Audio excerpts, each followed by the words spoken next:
मित्रांनो, आज आपण जाणून घेणार आहोत मराठी टेलिव्हिजनवर तारिणी या मालिकेतून प्रेक्षकांच्या मनात खास जागा निर्माण करणारी अभिनेत्री म्हणजे शिवानी सोनार यांच्याबद्दल. पण अभिनयाच्या या यशामागे तिचा संघर्ष, मेहनत आणि सातत्याचा मोठा प्रवास आहे. शिवानीचा जन्म 6 ऑगस्ट 1984 रोजी पुणे, महाराष्ट्र येथे झाला.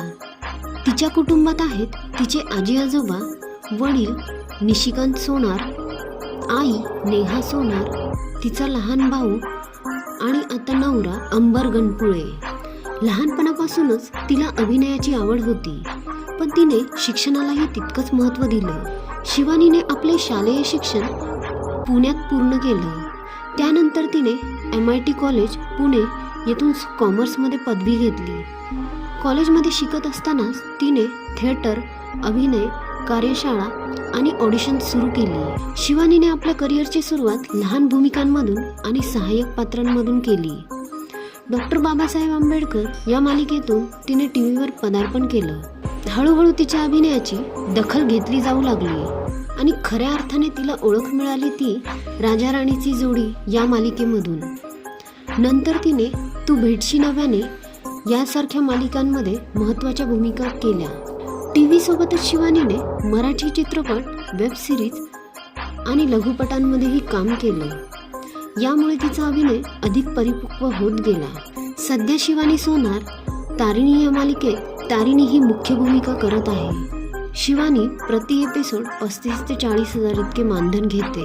तारिणी या मालिकेत ती एका धाडसी, आत्मविश्वासी आणि न्यायासाठी लढणाऱ्या महिला अधिकाऱ्याची भूमिकेत दिसते. ही भूमिका प्रेक्षकांना खूपच भावली आणि शिवानी सोनार घराघरात ओळखली जाऊ लागली आहे. शिवानी आपल्या वैयक्तिक आयुष्याबाबत नेहमीच फार खाजगी राहिली आहे. मात्र 2025 हे वर्ष तिच्यासाठी खास ठरलं, कारण याच वर्षी तिने अंबर गणपुळे यांच्यासोबत लग्न केलं. अंबर गणपुळे रंग माझा वेगळा या मालिकेमध्ये आणि मराठी चित्रपट, लघुपट आणि वेबसिरीजमध्येही काम केलंय. शिवानीने एका मुलाखतीत सांगितलं होतं की लग्न आणि तारिणी मालिका या दोन्ही गोष्टींमुळे 2025 हे वर्ष तिच्यासाठी अविस्मरणीय ठरलंय. सोशल मीडियावर अफेअर्सबाबत कोणत्याही वादग्रस्त चर्चा नाहीत आणि ती सध्या वैयक्तिक आयुष्य आणि करिअर दोन्हींचा समतोल साधत आहे. पुण्यातील एका सामान्य कुटुंबातून मराठी टेलिव्हिजनवरील प्रमुख अभिनेत्रीपर्यंतचा शिवानी सोनारचा प्रवास प्रेरणादायी आहे. मेहनत, संयम आणि स्वतःवरचा विश्वास याच गोष्टींमुळे आज ती यशाच्या शिखरावर पोहोचत आहे. तर मित्रांनो, शिवानी सोनारचा कोणता प्रवास? तर मित्रांनो, शिवानी सोनारची कोणती भूमिका तुम्हाला सगळ्यात जास्त आवडली ही कमेंटमध्ये सांगा. आणि अशाच मराठी अपडेटसाठी व्हिडिओला लाईक आणि चॅनलला सबस्क्राईब करायला विसरू नका.